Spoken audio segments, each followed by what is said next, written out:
The crowd is fixated on the wrong target.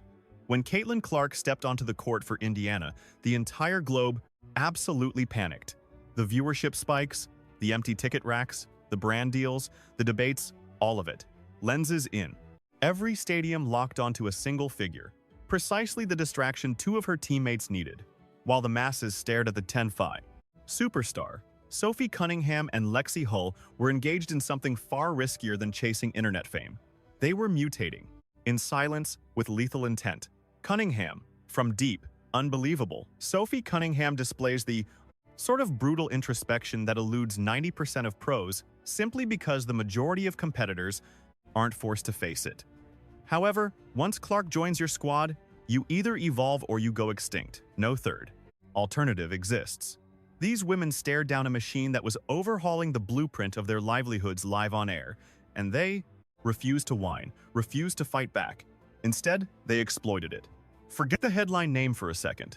This tale explores life in the eclipse of a superstar, featuring two vets who flipped that darkness into the smartest chess play seen in recent hoops history. But first, let's see if you've been paying attention. It is trivia time. Which athlete monopolized the news cycle upon arriving in Indiana? A. Lexi Hull, B. Sophie Cunningham, C. Caitlin Clark, or D. Aaliyah Boston? Confident in your pick? Leave it down below. I will share the correct answer shortly. Cunningham's total reinvention. To grasp the severity of this shift, you first have to recognize who Sophie was prior to this winter. For 6 long years, she staked her entire name on a single trait: brute force. Sophie launching from distance. She acted as the muscle. She was the operator, setting teeth-rattling picks, taking beatings in the lane, and clapping back physically at any vet in the ways. Association who dared touch Indiana's rookies. At 165 pounds, she held the frame of a soldier, designed for trench warfare. She hurled herself into impacts that would cause the average hooper to recoil. She competed with a measured rage, cementing her status as one of the most terrifying yet respected assets in the rating and Sneset whole league. That was her calling card. Her trademark. It was the specific skill set keeping her employed and significant in a business that chews up talent the second their value drops. Then she analyzed the analytics from the prior year, reviewed the footage, and dissected how the Clark engine truly runs at maximum velocity. She reached a conclusion most competitors lack the guts to face. She dismantled the very traits that made her famous and started over from zero. Not out of desire, not due to orders, but because she realized, with the icy vision of a veteran who knows exactly how quickly the game moves on, that her 6-year-old persona was obsolete.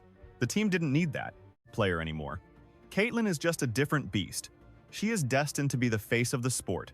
So instead of waiting for management to realize the mismatch and cut her, she reinvented her own game. Moment of truth. Let's check that trivia question. Did you lock in the right option? The answer is C. Did you nail? And let me know below. Let's see who is actually watching. Sophie Cunningham went from 165 pounds down to 148. 16.5 pounds of mass vanished. For an elite pro already in peak physical shape, that isn't just cutting carbs. That is a total physiological overhaul. That is, pairing your physique to its absolute bare essentials and admitting the athlete you were a year ago no longer fits the puzzle you are trying to solve today. The logic driving this shift shows exactly how well Cunningham grasps the new Clark-centric reality. She is right now recovering from a torn medial collateral ligament in her knee. When you are bouncing back from serious joint damage while getting ready to run in the quickest tempo.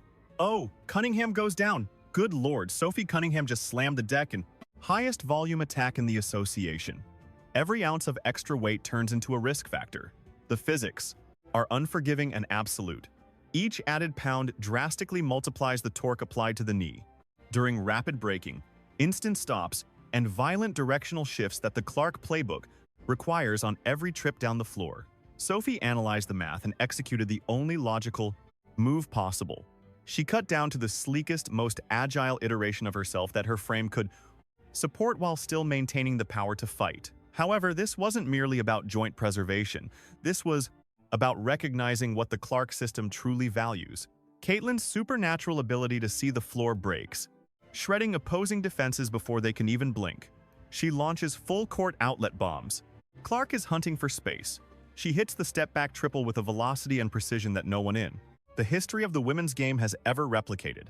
If you play wing for the Indiana Fever and sprint the moment the rebound is secured, you are promised a laser-guided 50-foot dime leading to a cakewalk layup or a naked corner three, but that window stays open for only a heartbeat. You must outrun your shadow. You need to be swifter, lighter, and more dynamic than the defender chasing you. At 165 pounds, Cunningham realized she was losing that foot race. She also witnessed Aaliyah Boston's struggle during the first half of the previous year. Boston entered the season carrying a little too much bulk for the system's demands. She was still wired for the slow, methodical post play she ruled. In college, the consequence was a grueling first month where Boston looked visibly exhausted, fighting to match the frenetic pace of her point guard's tempo. It wasn't until Boston re-engineered her body and reached the pinnacle of cardiovascular fitness that she finally unlocked her true potential inside the new scheme. Witnessing the injury risks and the physical toll that could sideline a player in leagues like Unrivaled, Cunningham took note. She refused to waste a single game playing catch-up. She completed her transformation before camp even opened. She arrived shredded, fast, and ready to run. She returns as a sniper who drained 43% of her triples last season. She is now hitting her marks with a swiftness unseen in her career. When Clark fires that transition rocket this year, Cunningham intends to be the first option waiting in the corner every single time. But it's politics over performance. The physical overhaul is only half the battle in Indianapolis right now. The other half is a political minefield that could decide if this franchise chases a ring or collapses before the All-Star break. Everything rests on a single choice the new head coach has kept: private. A decision that will either validate the sacrifices of players like Cunningham and Hull, or render them meaningless overnight. The front office brought in Stephanie White as the new skipper this offseason. White is a veteran tactician with deep roots among the league's established stars, especially the vets who have been in the system longer than Clark. This hiring injected a massive and truly dangerous variable into the team's offensive DNA. There is genuine anxiety among those who analyze this roster. Returning to Indiana with a legendary resume, White might be tempted to install a traditional, veteran-heavy rotation, a system that favors isolation scoring, pumps the brakes, and spreads touches evenly to keep the locker room happy. On paper, that sounds diplomatic. In reality, it would be an act of competitive suicide. You do not take the most explosive engine in the history of women's basketball, and throttle it down to make role players feel comfortable. You build the entire universe around that turbine and find athletes who can handle the speed. This is exactly where Lexi Hull becomes the most critical roster decision of the entire year. Hull is the blueprint for the modern 3 and D wing in women's basketball. She doesn't demand the ball in isolation. She doesn't need plays called to feel valued. Look at Hull in the first half. That was her 8th shot, and she has buried 6 of them. She doesn't complain about usage rates. She plays suffocating, relentless perimeter defense. She stretches the floor with elite shooting and sprints the court with a motor that never idles. When Hull shares the floor with Clark and Cunningham, the geometry for the Fever becomes mathematically impossible to solve. 3 shooters spacing the floor, 3 defenders switching assignments, and a maestro in the middle finding passing lanes that are invisible to everyone else on Earth. But coaching staffs have a tragic history of overthinking the obvious. There is always the urge to give minutes to the veterans loyal to the organization, the players with bigger names who expect a certain level of playing time regardless of what the data says. Last season, the staff toyed with lineups that benched Hull to favor. It was a traffic jam of aging veterans, heavy on ball usage, completely wrecking the geometry Clark thrives on. Whenever that lineup hit the floor, the engine seized up. The rock stopped moving. Clark got cornered into playing hero ball, fighting through double teams that neutralized her magic. But the second Lexi Hull stepped back into that starting unit, the whole machine started humming again. Suddenly, passing avenues widened. The floor opened up, pulling defenders until they snapped. The fast break became lethal. The numbers don't lie, and the tape screams the truth. Putting Hull in that opening 5 next to Clark and Cunningham unlocks a powerhouse version of this squad that nobody else can touch. Look, almost every season wraps up with a heartbreak. It's brutal. But when you zoom out and reflect on the run we had, we blew past every projection. Now the real drama begins. Does Stephanie White trust the cold hard analytics, or does she bow to locker room politics? The answer will dictate the Fever's entire destiny. You see, in the high-stakes world of the Caitlin Clark ecosystem, there is zero room for slip-ups. A single botched rotation, one soft moment catering to a veteran's pride, and the whole system crashes. But let's look at the orbit around the star, because this is where the plot takes a twist that the pundits are totally sleeping on. While the bleachers scream about rotations and the players' union fights tooth and nail over the CBA, Lexi Hull is in the background quietly, pulling off a business masterstroke that might just be the savviest financial play in league history. Her strategy exposes a deep truth about the sheer monetary value of standing next to a generational icon. For decades, the supporting cast in the WNBA has lived and died by their paychecks just to scrape by. They aren't inking $28 million Nike contracts. They aren't starring in primetime ads, unlike the gigantic sponsorship machine that feeds the legends. The money simply dries up before it reaches the teammates standing right beside them. These athletes scrap for pennies, grinding out seasons in Europe or China just to pay bills, praying the next collective bargaining deal bumps their pay to a living wage. That was the sad status quo for years, until Lexi Hull spotted a glitch in the attention matrix that could rewrite the financial destiny for role players everywhere. She is rolling out a direct-to-consumer beauty line named Fora, engineered for athletes who sweat. At first glance, it looks like just another vanity project, just another name taped onto a bottle that will fade into obscurity within 18 months. But dig deeper, and the strategy is genius. It hinges entirely on a single factor the media hasn't even clocked yet. Lexi Hull shares the floor with Caitlin Clark. She stands on the most expensive plot of land in women's sports, the hardwood, right next to the most viral athlete on earth. In the cutthroat world of online retail, the biggest killer is finding customers. You have to burn piles of cash on ads across social platforms just to get someone to glance at your stuff for 3 seconds. Most startup brands torch millions in marketing fees before seeing a dime of profit. Most crash and burn. It's a slaughterhouse. But Hull? She doesn't have to spend a cent on ads. Not $1 for reach. She owns the eyeballs already. The moment she laces up next to Clark, millions are locked in. Every tunnel walk, every post-game microphone moment, every social media upload generates raw, high-octane visibility that big corporations would pay millions to mimic.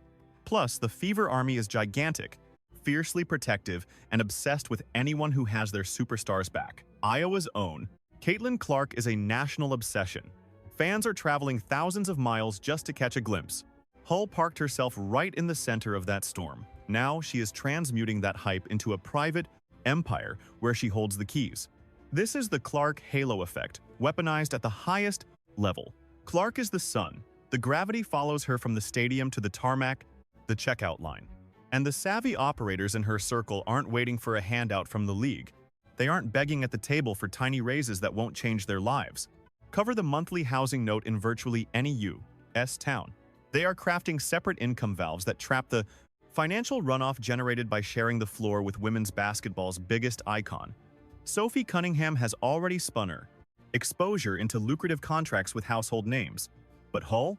She's taking a giant leap beyond that, bypassing corporate sponsors completely, slicing out every intermediary, and constructing a direct-to-fan enterprise where she calls every single shot. She isn't begging for a larger share of the existing tart. She is mixing her own batter. The Clark chasm. Here lies the gritty reality no one in the WNBA cares to face. The association is fracturing into two distinct camps at this very moment. And this boundary isn't about raw ability. It ignores where you were picked, how long you've played, or the number of all-star nods on your AX CV. The real separator is evolution. On one bank, you find athletes who stared down the barrel of the Clark effect and grasped the assignment. They overhauled their physiques. They reinvented their on-court approach. They pivoted their financial playbooks. Instead of battling the tide, they learned to swim in it. Sophie Cunningham shed 16 pounds, supercharged her aerobic capacity, and morphed into a Cly, fast-break missile, fine-tuned for the association's speediest attack. Lexi Hull cemented herself as the every Tencher Ozzy defensive linchpin and perimeter threat the scheme demands. Then she dropped a direct-to-buyer label, that transmutes her closeness to a once-in-a-lifetime icon into sovereign riches. And let's be clear, these aren't athletes who struck gold by chance. These are the ones who gazed into the crystal ball, embraced the mandate, and ground through the brutal, grit-filled process of self-reinvention. Conversely, you have the faction that keeps moaning, the crowd bitter about the spotlight Clark commands, the stubborn ones refusing to tweak their game and insisting the universe revolve around them rather than adapting to orbit. Sweetheart, the ones believing tenure, guarantees playing time and ball possession, ignoring the analytics. Those names are destined for the chopping block, not due to a skill deficit.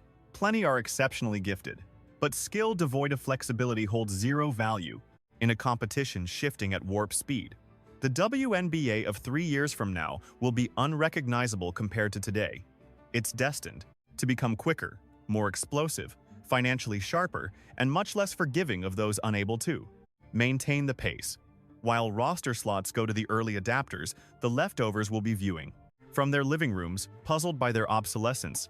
Cunningham and Hull cracked the code immediately. They didn't ask for a green light. They didn't pause for the association to gift them a break. They didn't idle there, praying a union contract would fix their bank accounts, or that a trainer would design plays to suit their whims. They surveyed the terrain. They pinpointed precisely what the market valued and re-engineered themselves to seize it. Cunningham torched the persona she had spent 6 years crafting because she realized that model was obsolete in this new era. Hull embraced a grind most would deem ungrateful. The defensive stopper who rarely sees her name in lights, transforming that grit into the bedrock of a private commercial kingdom more lucrative than any contract organization could propose. That isn't merely intelligent hoops, that is top-tier vocational survival, and it represents the master plan every supporting athlete across the globe should be memorizing this instant. The Clark financial ecosystem is legitimate and gaining velocity. Every single week, behind closed doors, a lineup choice is finalized. A seasoned pro gets the boot. A bench player finds a new gear. A strategist sketches a scheme that didn't exist 2 years prior because back then, it wasn't required. Listen, this is the face of true disruption from the belly of the beast. Forget the viral clips or the shoe contracts. Look at the silent, gritty, high-wager chess match unfolding underneath, where livelihoods are secured or shattered, not by raw gift, but by the guts to spot. Tomorrow before it hits today, Cunningham placed her chips. Hull is proving her worth, and somewhere in that fever, the dressing room, the true campaign hasn't even tipped off. The mystery was never if Caitlin Clark would transform this association. The real riddle is, who is evolving quickly enough to outlast the storm she brings?